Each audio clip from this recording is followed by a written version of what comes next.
What's good, YouTube? It's your boy Leo coming at you guys with another video. So, as we all know, Survivor Series is this Sunday, so I decided I wanted to give you guys like my opinions on Survivor Series as a whole, and then I will also do my predictions in the next video. So, you guys stay tuned for that. We're on the road to 100 subscribers, so keep showing me love and support, and we will get there as soon as we can. But I'm gonna give you guys my not predictions, but thoughts. So we all know Survivor Series has always been like a big pay-per-view just for the prestige that it's always brought, giving us fresh matchups that we haven't got to see before.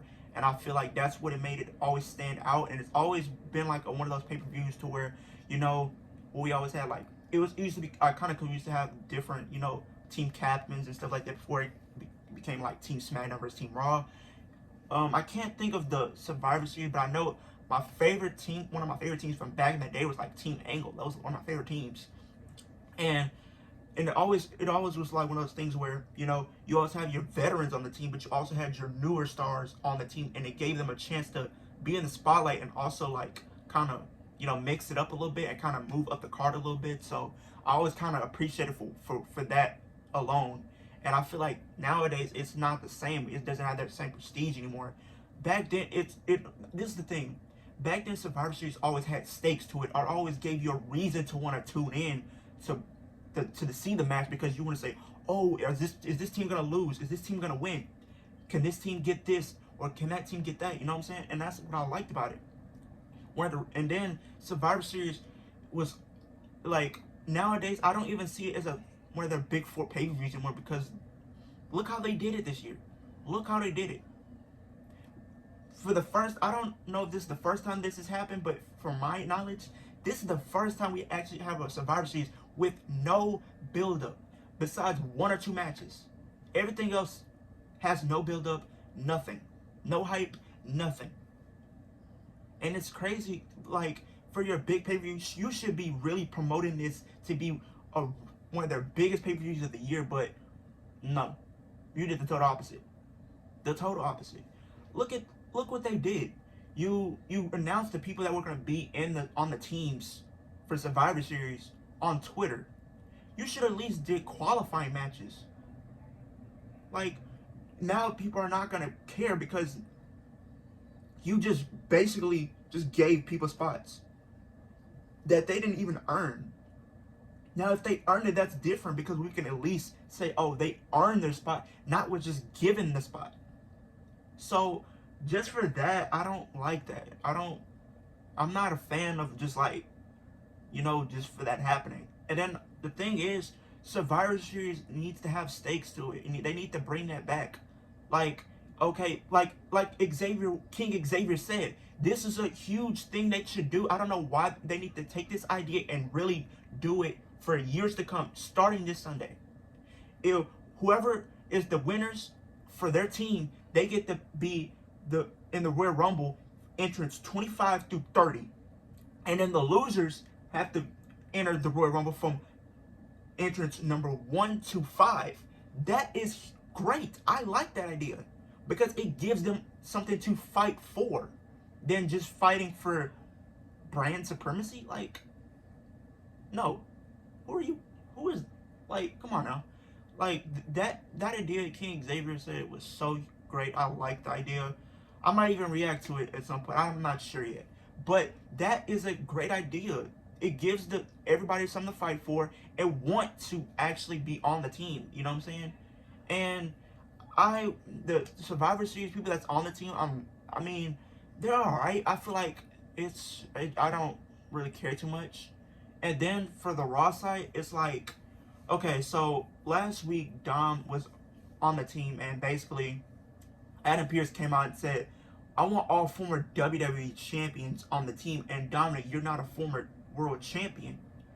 And I feel like that kind of he was a little bit salty about that. I feel like he kind of threw shade at Dom for some reason. I don't know if this is probably like motivation for Dominic to turn heel, or begin the heel turn or whatever. So I have to see where that's gonna go. But so basically what happened, Bob Lashley came and destroyed him in front of his dad. And that's crazy. And then the next week, Ray suffered the same fate. He didn't get squashed by Bobby Lashley, but he lost, and then he got replaced off the team by Austin Theory.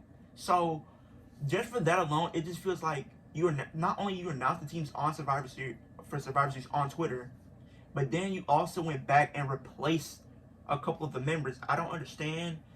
And I don't know why you took Ray off to begin with. He is a former WWE champion, so like, if you want all former WWE champions, that's fine. To be honest, I didn't kind of want Dom to be on the team to begin with. I feel like he's getting better. I just feel like he's not ready yet. He's not.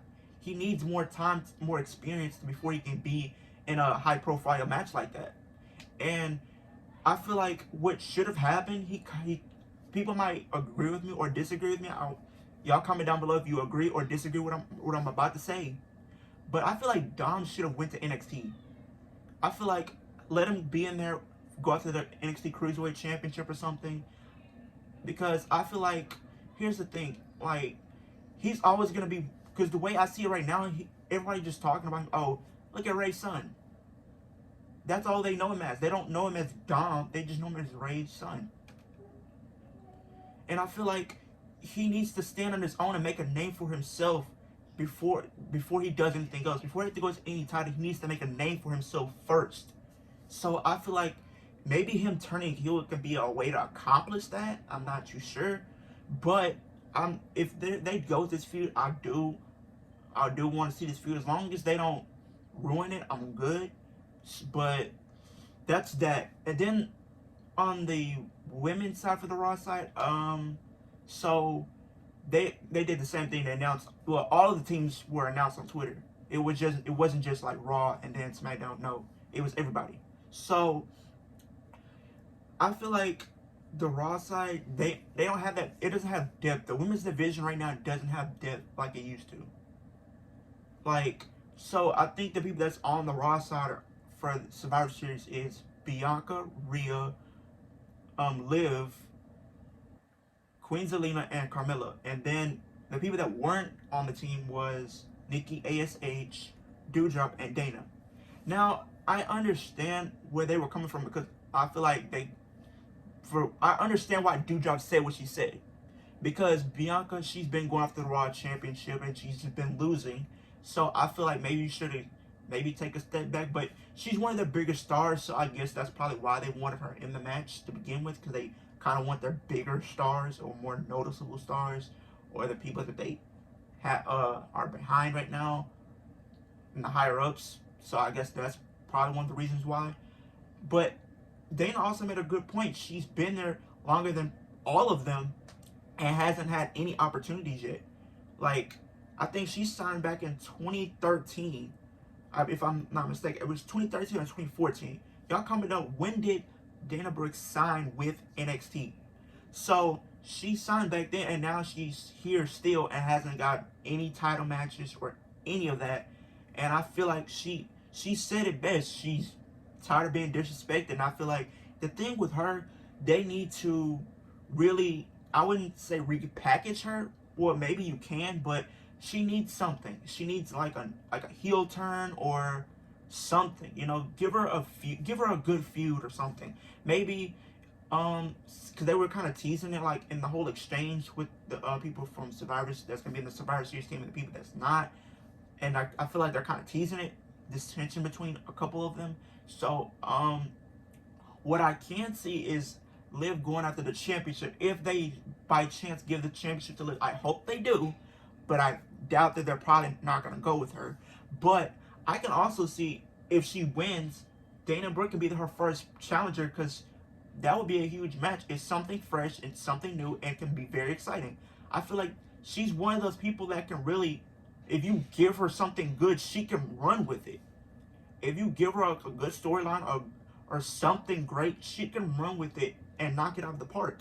But if you're not investing time in her, you're not gonna see any growth in her if you're not giving her enough time to do that, to accomplish that. And I feel like that's one of the things the women's division needs. They need like a change. Like, you can't rely on the same wrestlers over and over, because once they're like, if they get injured, what are you gonna do? What do you do? That's the thing WWE needs to understand. If their wrestler gets hurt, because look what happened with Bayley. She's out. You're gonna have somebody fill her shoes while she's gone. Same could be said when Becky was gone. You had to have somebody fill her roll up, and I don't think anybody did that because they didn't give anybody an opportunity to do that. But I'm getting off topic. That's a different thing for a different video. But Survivor Series, I don't know. Besides the Biggie and Roman match and the Becky and Charlotte match, I'm not looking really forward to anything else, to be honest. But you guys comment down below. What are your thoughts and opinions on Survivor Series this year? I want to hear what you guys have to say. You guys like, comment, and subscribe. If you haven't already, we're on the road to 100 subs. So I will see you guys in the next video.